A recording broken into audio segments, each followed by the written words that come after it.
The stars had always called to humanity. For thousands of years, people looked up at the night sky and wondered what was out there. In the year 2347, they finally had their answer, and the answer was not kind. Captain Jake Morrison stood on the bridge of the starship Defiance and watched the massive space station grow larger through the viewing window. Nexus Prime was the size of a small moon. It floated in neutral space, far from any planet or sun. This was where the Galactic Council met. This was where the oldest and most powerful species in the galaxy decided the fate of younger civilizations. Humanity was one of those younger civilizations. They had only discovered faster-than-light travel 30 years ago. Their first colony outside the solar system, a world called New Haven on the planet Kepler 442b, was just 15 years old. Compared to the ancient empires that ruled the stars, humans were like children taking their first steps. "We're being hailed," said Commander Amy Lawson from her station. She was a tall woman with sharp eyes and a calm voice. Nothing seemed to shake her. "The council is ready to receive us." Jake nodded slowly. He was nervous, though he tried not to show it. 80,000 people lived on New Haven. His younger sister Katie was one of them. She worked as a teacher there, helping children learn about Earth's history. Amy's husband Ben was there too, working as an engineer on the colony's power systems. So many families had members scattered between Earth and its first colony. The fate of all those people depended on what happened in the next few hours. The Defiance docked with Nexus Prime, and Jake led his diplomatic team through the station's massive corridors. The walls were made of a strange metal that seemed to shift colors as they walked. Alien species of all shapes and sizes moved past them. Some looked almost human. Others were so strange that Jake's mind struggled to understand what he was seeing. The council chamber was a vast, circular room. 12 platforms floated in the air, arranged in a ring. Each platform held representatives from one of the 12 species that ruled the Galactic Council. In the center, on a platform of their own, stood the human delegation. Jake felt very small. High Arbiter Zothran of the Velthari Dominion spoke first. He was a tall being, with gray skin and 4 arms. His eyes were completely black, like pools of ink. When he spoke, his voice echoed through the chamber with cold authority. "Humans," he said, "you come before us seeking membership in the Galactic Council. You wish to be recognized as equals among the stars. Tell us why we should grant this request." Amy stepped forward. She had prepared for this moment for years. She spoke clearly and confidently, telling the council about humanity's achievements. She talked about their art and music. She talked about their science and medicine. She talked about their dreams of peace and cooperation with other species. The council listened in silence. When Amy finished, there was a long pause. Then Zothran spoke again. "Your species is young. You have existed for barely a moment in cosmic time. You have achieved nothing that 1,000 other species have not achieved before you. Your request for membership is denied." Jake felt anger rise in his chest, but he kept his face calm. They had expected this. The council was known for being arrogant and dismissive of younger species. But what came next, they did not expect. A platform on the far side of the chamber held the representatives of the Kreth hegemony. The Kreth were a reptilian species, covered in dark green scales. They were known throughout the galaxy as warriors. Their empire had grown through conquest, not diplomacy. Warlord Vorath was their leader. He was massive, standing nearly 8 feet tall. Scars covered his face and arms, souvenirs from countless battles. When he smiled, he showed rows of sharp teeth. "These humans are not just young," Vorath said. "They are weak. They have spread into space that rightfully belongs to stronger species. Their colony sits on a world that the Kreth hegemony has claimed. Perhaps it is time to teach them their place." Jake's blood went cold. "That colony is our home. 80,000 innocent people live there. Families. Children." Vorath laughed. It was an ugly sound. "Then they should have stayed on their little blue world." The council said nothing. Zothran simply watched with those cold black eyes. The human delegation returned to the Defiance with heavy hearts. As they traveled back toward Earth, They tried to convince themselves that Vorath's words were just threats. The council would not allow an unprovoked attack on a civilian colony. Surely there were laws against such things. They were wrong. 3 days after the humans left Nexus Prime, a Kreth war fleet appeared in orbit above New Haven. There were 50 ships, bristling with weapons. The colony had no military defenses. It had been built for peace, not war. The attack lasted 4 hours. Kreth soldiers landed on the surface and moved through the streets with fire and blade. They showed no mercy. Buildings burned. People screamed. Families tried to hide, but there was nowhere to go. Katie Morrison died trying to protect her students. She gathered them in the school's basement and stood at the door with nothing but a metal pipe in her hands. The Kreth soldiers cut her down without a second thought. Ben Lawson died trying to reach the communications center. He wanted to send a message to Earth, to tell them what was happening. A Kreth plasma bolt caught him in the back before he could reach the door. 80,000 people lived on New Haven when the attack began. When it ended, none remained. The news reached Earth 2 days later. Captain Jake Morrison was in his apartment when he received the message. He read it 3 times before the words finally made sense. His sister was dead. Everyone was dead. Commander Amy Lawson received her own message an hour later. She did not cry. She did not scream. She simply sat in silence for a very long time, staring at a photograph of her husband. Across Earth, the same scene repeated itself millions of times. Everyone knew someone on New Haven. Everyone had lost someone they loved. In the halls of government, President Daniel Grant called an emergency meeting. Military leaders, scientists, and diplomats gathered to decide humanity's response. Admiral Ryan Peters, the commander of Earth's combined fleet, stood before the assembled leaders with fire in his eyes. "We must strike back," he said. "We must show them that humanity will not be slaughtered like animals." But President Grant raised his hand. "First, we will demand justice from the council. We will give them one chance to make this right." No one in the room believed the council would help. But they agreed to try. They had to prove to themselves, and to history, that humanity had tried every peaceful option before choosing war. They did not know it yet, but the galaxy was about to learn a terrible truth. Humanity had always prepared for the worst.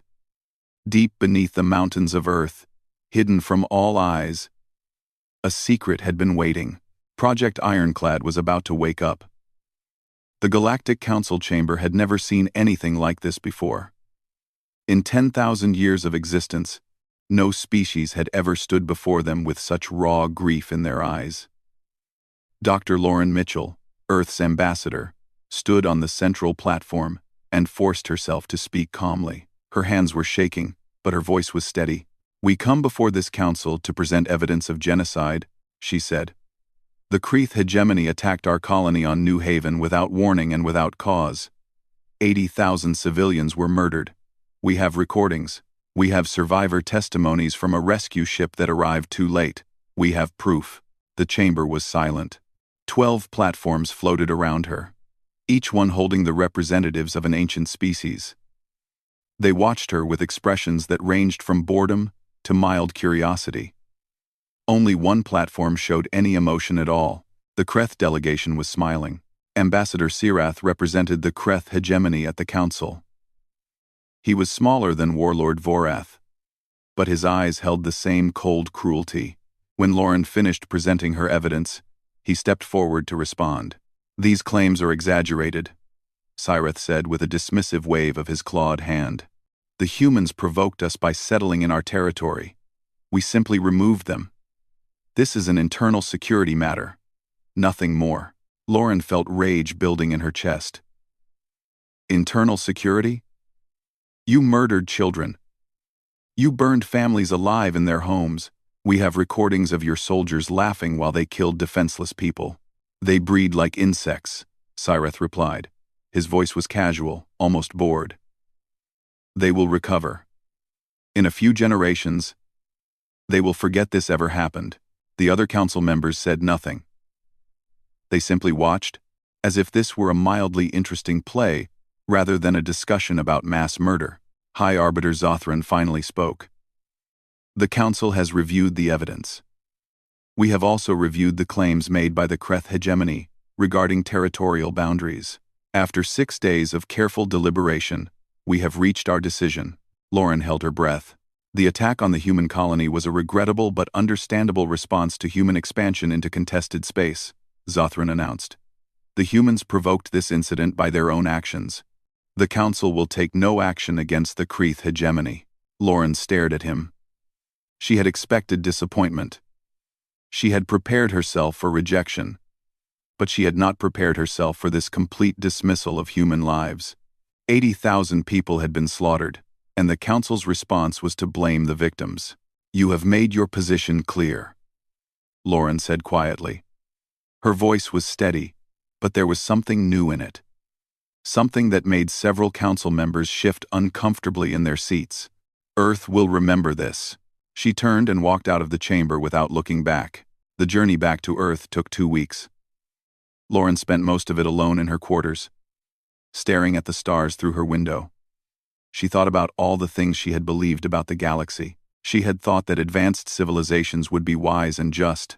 She had thought that older species would protect younger ones. She had been naive. When she arrived on Earth, she found a planet in mourning. Black flags hung from buildings in every city. Memorials had been built in parks and public squares. Photographs of the dead covered walls and fences. 80,000 faces. Each one a person who would never come home. But beneath the grief, something else was growing. Anger. Cold, patient anger. President Daniel Grant addressed the Global Assembly 3 days after Lauren's return.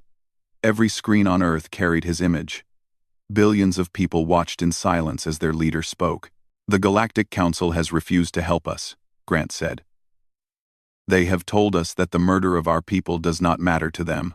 They have told us that we are alone in this universe. He paused and looked directly into the camera.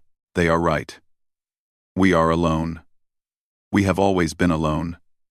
That is why we prepared for this day. Grant explained that 10 years ago, Earth's government had begun a secret project. They had built a hidden fleet of warships in underground facilities on the Moon and Mars. They had developed weapons that no species in the galaxy had ever seen. They had done this because they knew, deep in their hearts, that the universe was not a kind place. Project Ironclad is now active, Grant announced. To the Kreth hegemony, and to any species that threatens humanity, I say this. You have awakened something that you do not understand. You will learn to regret that. Admiral Ryan Peters took command of the secret fleet. 200 warships, each one equipped with technology that Earth's scientists had spent decades perfecting. The ships had names that reflected humanity's mood: vengeance, wrath, judgment, fury. Captain Jake Morrison was given command of the Judgment. He had asked for a combat role. He needed to do something. Sitting on Earth while his sister's killers celebrated their victory was more than he could bear. Commander Amy Lawson joined him as his second in command. She had the same look in her eyes that Jake saw in his own reflection. The look of someone who had lost everything and had nothing left to fear. For 6 months, Earth was silent. No messages went out to the galaxy. No diplomats traveled to alien worlds. The humans had simply disappeared from galactic affairs. The Kreth hegemony celebrated their victory. Warlord Vorath gave speeches about how he had broken the spirit of humanity. He called humans cowards who had run back to their little world to hide. He promised that soon, the Kreth would take Earth itself. Other species began moving into the space near human territory. If the humans were too weak to defend themselves, then their worlds were free for the taking. It was simply the way of the galaxy. The strong took what they wanted, the weak disappeared. They were all making a terrible mistake. In the deep space listening posts that humanity had secretly placed throughout the region, sensors watched everything, every ship movement, every communication, every military deployment. Earth was not hiding. Earth was watching, learning, preparing. In the underground facilities of Luna, scientists worked around the clock. They built new weapons. They improved old ones. They created things that would have seemed like magic to any other species in the galaxy. The quantum tunneling missile could pass through any shield. The gravity well disruptor could crush ships like paper. The adaptive AI combat systems could predict enemy movements before they happened. And then there was the Cascade device, a weapon so terrible that even the scientists who built it were afraid of it. Admiral Peters reviewed the fleet's readiness reports every day.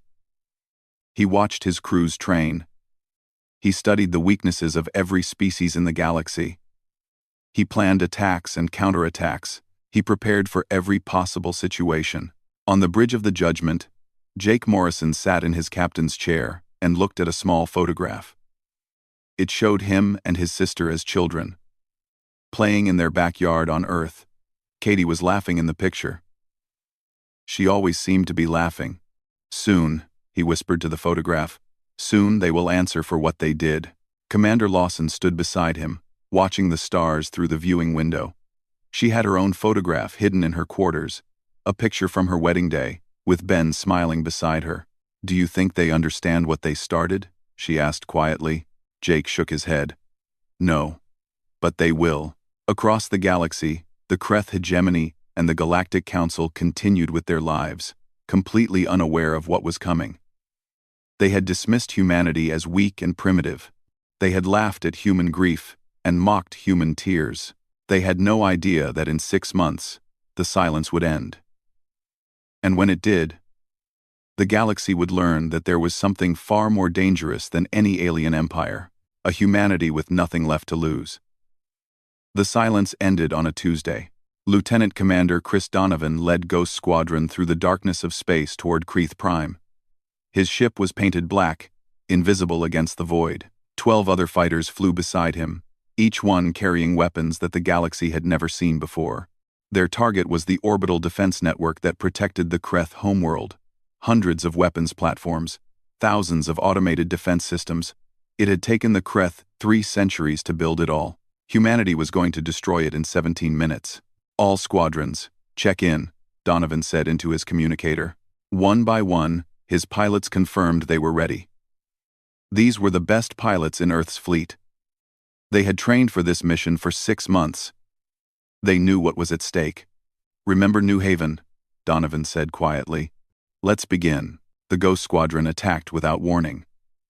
Their quantum tunneling missiles passed through the Kreth shields as if they did not exist. Explosions bloomed across the orbital network like flowers made of fire. Defense platforms that had stood for centuries became clouds of debris in seconds. The Kreeth tried to respond. They launched fighters. They activated emergency systems. They sent distress calls to their military fleet. None of it mattered. The human ships moved like ghosts, appearing in one place, striking, then vanishing before the Kreth could react. In exactly 17 minutes and 23 seconds, the entire orbital defense network was gone. But the humans did not attack the planet below. Instead, they broadcast a message. "People of Kreeth Prime," said a calm human voice. "6 months ago, your military murdered 80,000 innocent humans on the colony of New Haven. Children, families, people who had done nothing wrong. Your leaders celebrated this as a victory." The message was being transmitted on every frequency. Every Kreth on the planet could hear it. "We have just destroyed your orbital defenses. We could destroy your cities. We could kill millions of your people. But we choose not to. This is your only warning. Tell your leaders. Earth remembers. And Earth is coming." Then the human ships disappeared into the darkness of space. On Kreeth Prime, there was chaos. The population had never been attacked before. They had always been the attackers. Now they understood, for the first time, what it felt like to be helpless. But Warlord Vorath was not afraid. He was angry. He gathered his admirals and generals in his war room and slammed his fist on the table. "These humans dare to threaten us?" he roared. "They destroyed some satellites and ran away like cowards. We will show them what a real military force looks like." He ordered the entire Kreth warfleet to assemble. 500 warships. The largest fleet the Kreth had ever gathered. Each ship was massive, bristling with weapons that had conquered a dozen worlds. We will find their pathetic fleet and crush it, Vorath announced. Then we will go to Earth and finish what we started on New Haven. The Kreth fleet launched 2 days later. Vorath led them personally from his flagship, a battleship called the Devastator. He was certain of victory. How could these primitive humans possibly stand against the might of the Kreth hegemony? He would soon find out. The two fleets met at a place called Varnak's Reach, an empty region of space far from any star. Admiral Ryan Peters had chosen this location carefully. There were no planets nearby, no stations, no witnesses except the ships themselves. Captain Nicole Harper commanded the Resolute, one of the largest ships in the human fleet. She stood on her bridge and watched the Kreth armada approach. 500 enemy ships against 200 human ships. The numbers seemed overwhelming, but Nicole was not worried. She had seen what human weapons could do. "Admiral Peters," she said into her communicator, "the Kreth fleet is in range, awaiting orders." Peters's voice came back, calm and steady. "All ships, weapons free. Show them what humanity is capable of." The battle began. Kreth weapons fired first. Thousands of plasma bolts streaked across space toward the human fleet. But the human ships simply moved aside. Their AI combat systems had predicted where every shot would go before the Kreth even fired. Then the humans fired back. Quantum tunneling missiles tore through Kreth shields and exploded inside enemy ships. Gravity well disruptors crushed fighters into balls of twisted metal. Human ships danced through the Kreth formation, striking from impossible angles, disappearing before the enemy could respond. The Kreth tried to adapt. They changed their tactics. They concentrated their fire. They sent their fastest ships to flank the human fleet. Nothing worked. For every move they made, the humans had an answer. But Vorath refused to retreat. Even as ship after ship was destroyed, he ordered his fleet to press the attack. Pride and rage had replaced reason. He could not accept that these primitive humans were defeating him. "Launch all remaining fighters," he commanded, ramming speed. "We will crush them through sheer numbers." The Kreth fleet surged forward in one desperate charge. Admiral Peters watched them come. Then he gave an order that would change the galaxy forever. "Activate the Cascade device." Deep within the human flagship, a weapon powered up that had never been used before. Scientists had called it the most dangerous thing humanity had ever built. It created a small tear in the fabric of space itself. A ripple that expanded outward in a sphere of destruction. The cascade hit the center of the Kreth formation. Ships began to collapse. Not from explosions, but from something far worse. The space around them was folding in on itself. Metal twisted. Hulls crumpled. 300 Kreth warships were crushed into nothingness in less than 10 seconds. The remaining Kreth ships tried to flee. Some managed to jump to faster than light speed and escape. Most did not. When the battle ended, 463 Kreth warships had been destroyed. Humanity had lost 12 ships. The Kreth fleet, the pride of their empire, was gone. Vorath's flagship, the Devastator, drifted powerless in space. Its engines were destroyed, its weapons were offline. But it was still intact. The humans had spared it on purpose. Marine Sergeant Kevin O'Brien led the boarding party. His team cut through the airlock and moved through the ship with practiced efficiency. They found Vorath on the bridge, surrounded by the bodies of his dead crew. The warlord drew his blade and prepared to fight to the death. "Come then, humans," he growled. "I will take as many of you with me as I can." Kevin raised his rifle but did not fire. "We're not here to kill you," he said. "We're here to arrest you." Vorath was confused. "Arrest? For what?" "For the murder of 80,000 civilians on New Haven. You're going to stand trial on Earth. Every species in the galaxy is going to watch while we prove what you did." For the first time in his life, Vorath felt fear. Death in battle was honorable. But being paraded before the galaxy as a criminal, being judged by the very species he had slaughtered, that was something far worse. The human soldiers bound his hands and led him to their ship. Behind them, the wreckage of his fleet drifted through the void.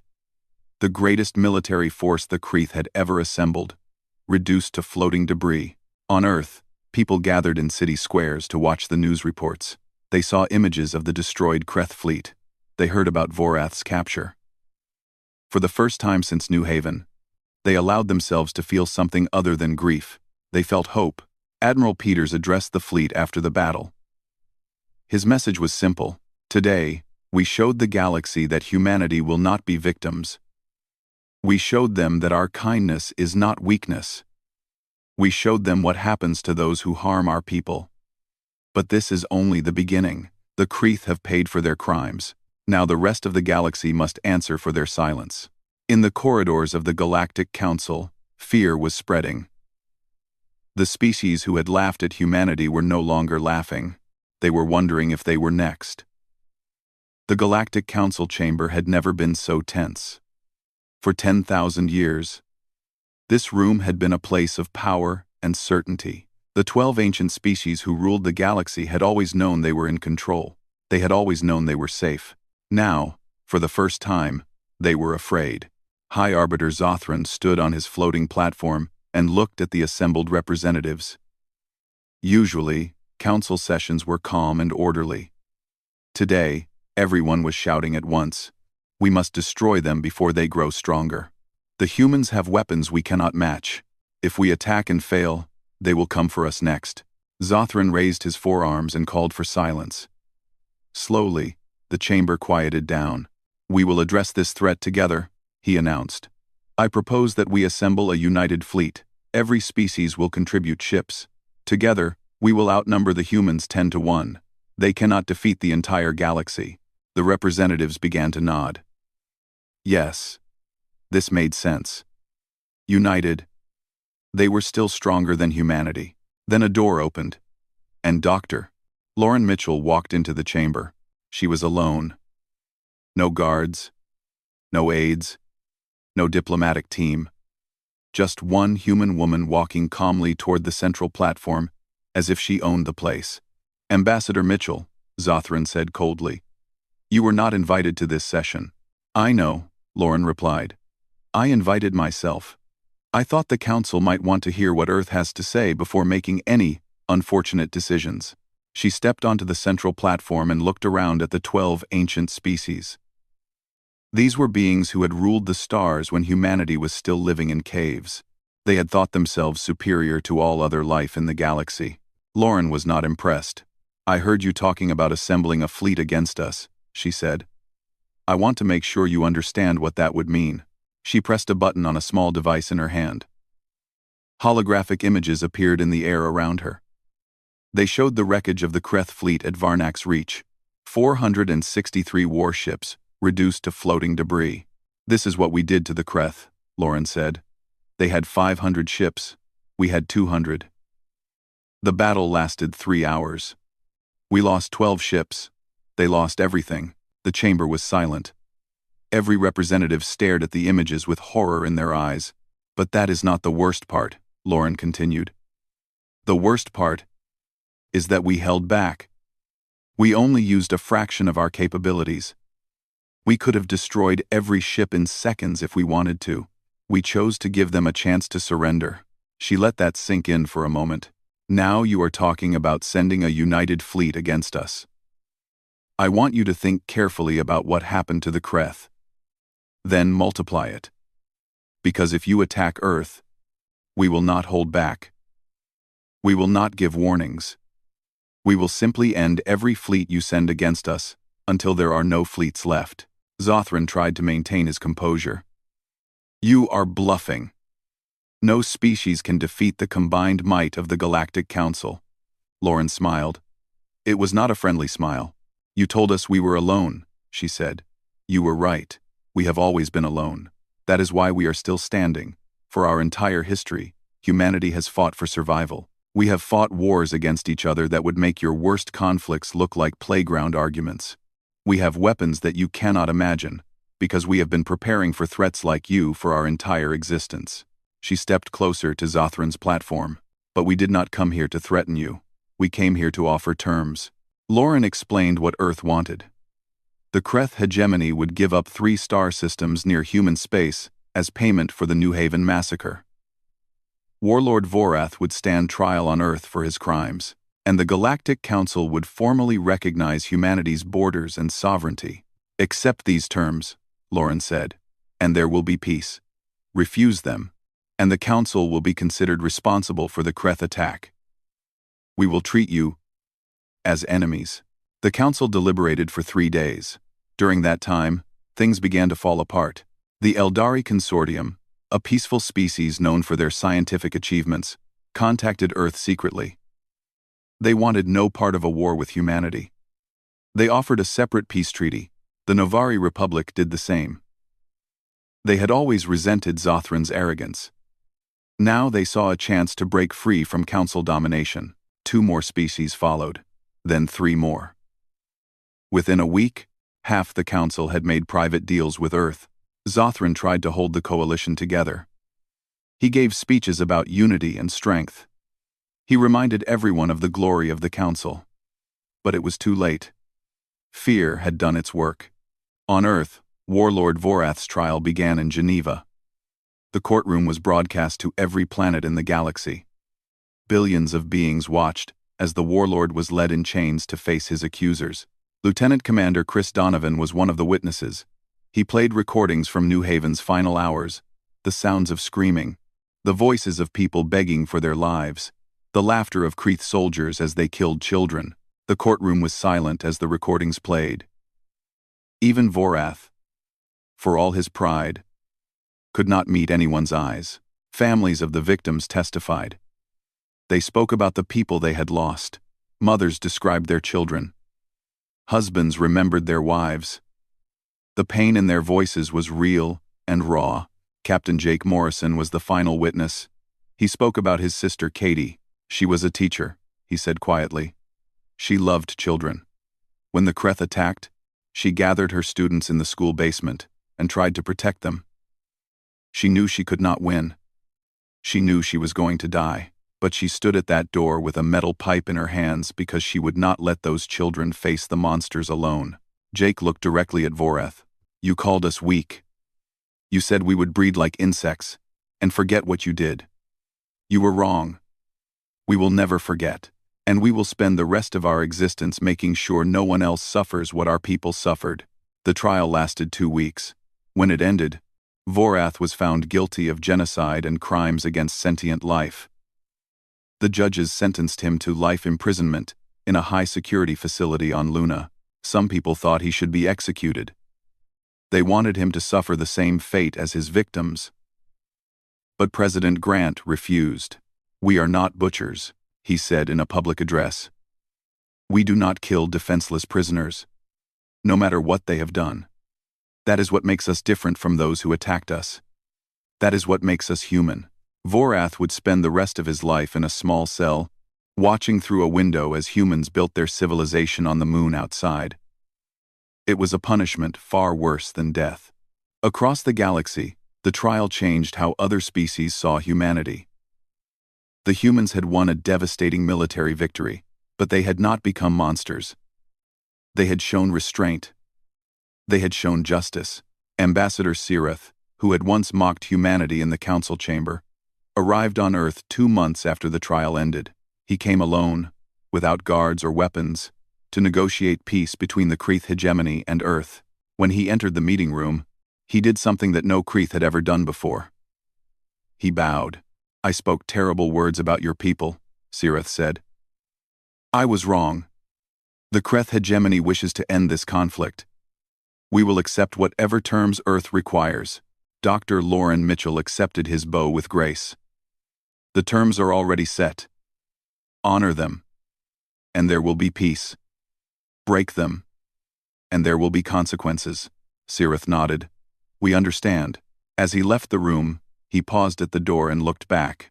Your species frightens me, he admitted. Not because of your weapons, because even after everything we did to you, you showed us mercy. I do not understand how you can do that. Lauren thought about it for a moment. Because mercy is not weakness, she said. It takes more strength to spare an enemy than to destroy one. We wanted you to know that humanity is capable of that strength. We wanted you to know that we choose peace, even though we could choose war. Sirath left without another word. but he carried that message back to his people. And across the Kreth hegemony, they began to see humans in a new light. Not as insects to be crushed, as something far more powerful and far more dangerous. Beings who could destroy you completely, but chose not to. 1 year had passed since the massacre on New Haven. The galaxy had changed more in those 12 months than it had in the previous 1,000 years. The Kreth hegemony was broken.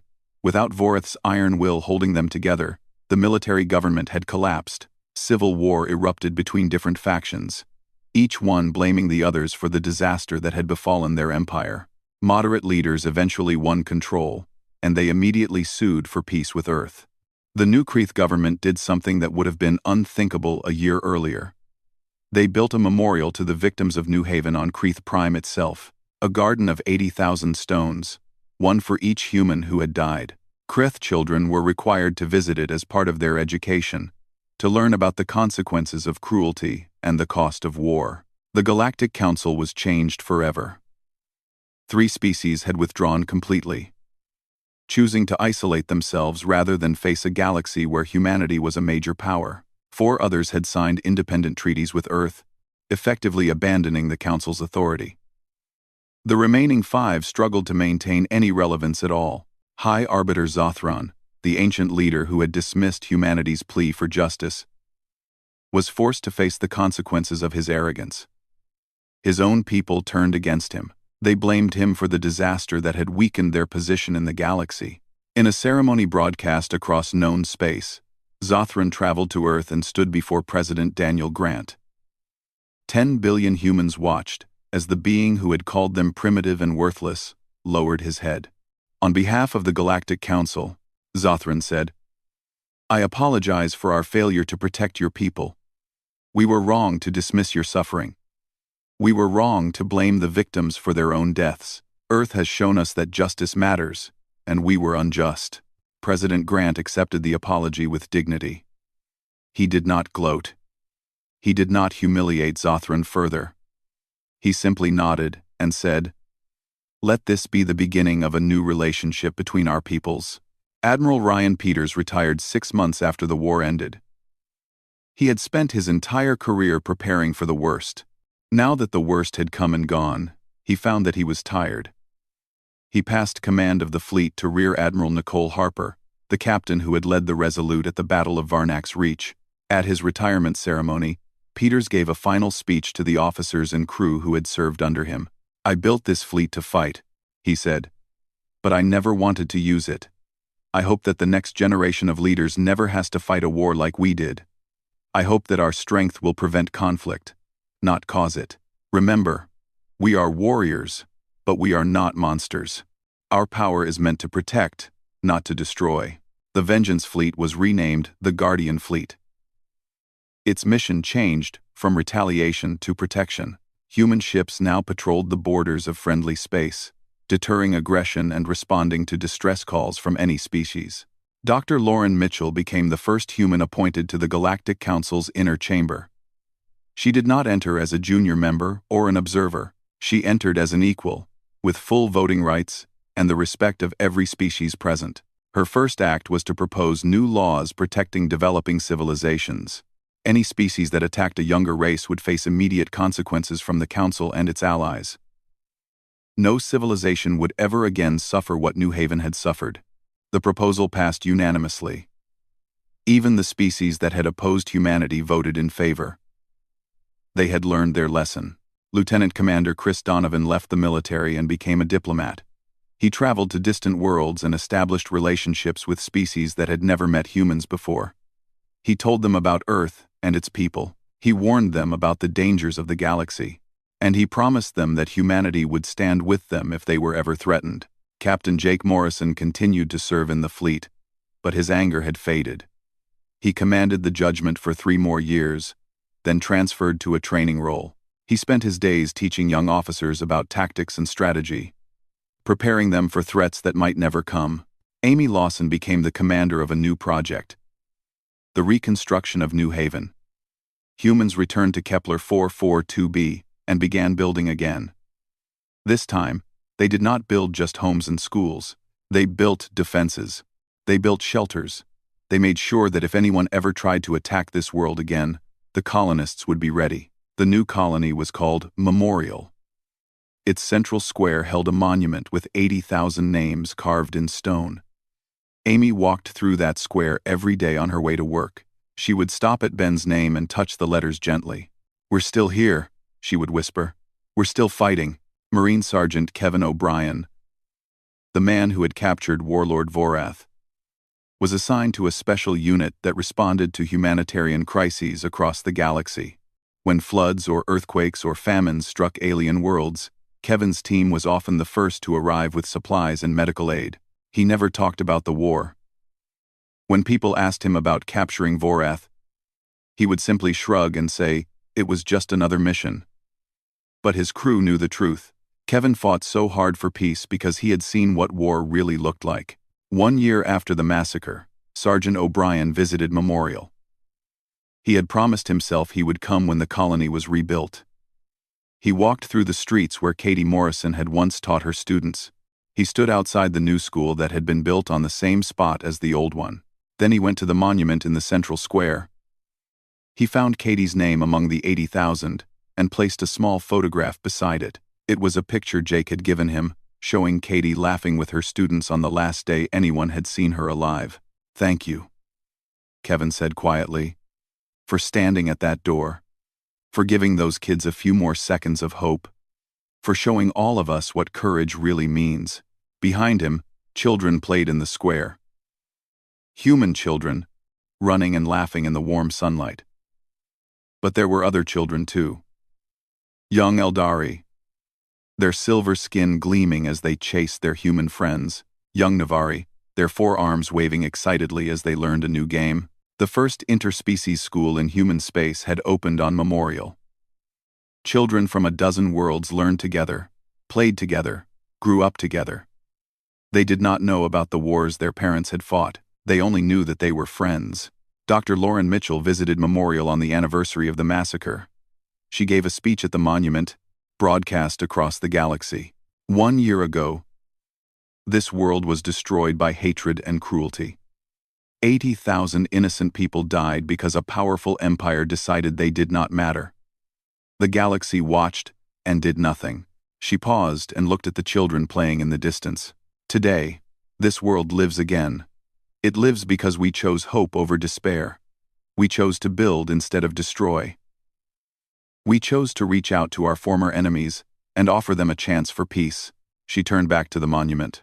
The Galactic Council thought they knew what humanity was. They thought our kindness was weakness. They thought our mercy was surrender. They thought that because we wanted peace, we would accept any abuse without fighting back. Her voice grew stronger. They were wrong. Humanity does not fight because we love war. We fight because we love peace. We fight because we love our families, and our friends, and our homes. We fight because every life has value, and we will not let anyone tell us otherwise. She looked directly into the broadcast cameras. To every species watching this message, know that humanity offers you friendship. We offer you trade and cooperation and alliance. We offer you a hand reaching out across the stars. But also know this. If you harm our people, if you threaten our worlds, if you try to take what is ours through force and cruelty, we will respond. She smiled, and there was steel behind that smile. We will burn the stars themselves to protect what we love. Never forget that. The broadcast ended. Across the galaxy, billions of beings thought about what they had seen and heard. Some felt fear. Some felt hope. Some felt both at once. In the Galactic Council chamber, representatives from a dozen species discussed what humanity's rise meant for the future. They argued about treaties and trade agreements, and military alliances. But beneath all the politics, they all understood one simple truth. The galaxy had a new power. And that power had decided that peace was more important than pride. On Memorial, the children continued to play, human and alien, laughing together in the sunshine. They did not know about the blood that had been spilled on this ground. They did not know about the pain and grief and anger that had shaken the stars. They only knew that they were safe. They only knew that they were loved, and that was exactly how humanity wanted it. The Galactic Council had demanded silence from humanity. They had wanted the humans to accept their losses and fade quietly into the background of galactic history. Instead, humanity had answered with fire and fury. They had torn down the old order and built something new in its place. They had shown the galaxy what they were capable of, and then they had chosen mercy over vengeance. The Council had gotten their silence, in the end, but it was not the silence of defeat. It was the silence of awe.